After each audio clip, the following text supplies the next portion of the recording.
Hello बच्चों, let's see this question. A line drawn through the end point of a radius and dash to it is a dash to the circle. So a key concept which is used over here is a construction of a circle or construction of a circle or a tangent. Okay अब अगर यहाँ देखें तो suppose ये एक circle है। अब इस सर्कल का जो रेडियस है, इस रेडियस के ये हमारा एक रेडियस है। ओके, ये ओ पॉइंट है, ये ए पॉइंट है। अब इस रेडियस के एंड पॉइंट से एक लाइन यहाँ पर ड्रॉ हो रही है। ठीक है, इस पॉइंट पे ये लाइन ड्रॉ हो रही है। तो अब हमें यहाँ देखना है कि ये जो end point of a radius and dash to it is a dash to the circle.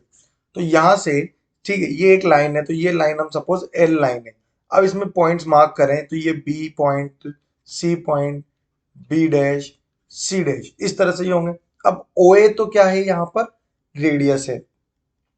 सो अगर हम ओ बी या ओ सी और we can say O B dash और ओ सी डैश ड्रॉ करेंगे तो ये जो रिमेनिंग सभी लाइन्स है ये सब क्या होंगी, ये ग्रेटर देन ओ ए होगा which is a radius. Means we can say O A is less than O B, O C, O B dash and O C dash. ठीक है, तो बिकॉज ये ओ ए क्या है, रेडियस है।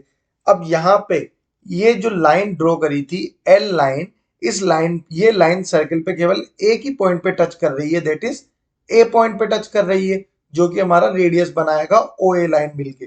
तो अगर कोई एक लाइन किसी सर्कल को केवल एक पॉइंट पे टच करती है तो वो लाइन क्या कहलाती है, टेंजेंट कहलाती है। So here the radius and dash to it is a tangent to the circle.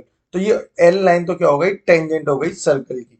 अब ये जो ओ ए है ये क्या होगा, अब ये टेंजेंट इस सर्कल पे टच करेगा और इस पॉइंट को अगर हम ओ से मीट करेंगे तो ये जो लाइन ड्रॉ होगी ओ ए लाइन, ये ओ ए लाइन इस एल लाइन के लिए क्या होगा, इस एल लाइन का परपेंडिकुलर होगा और वी कैन से ये 90 डिग्री का एंगल यहां से ड्रॉ करता है।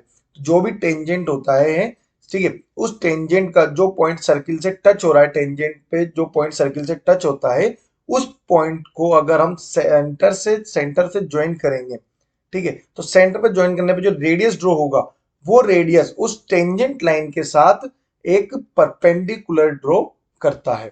So we can say that a line drawn through the end point of a radius and perpendicular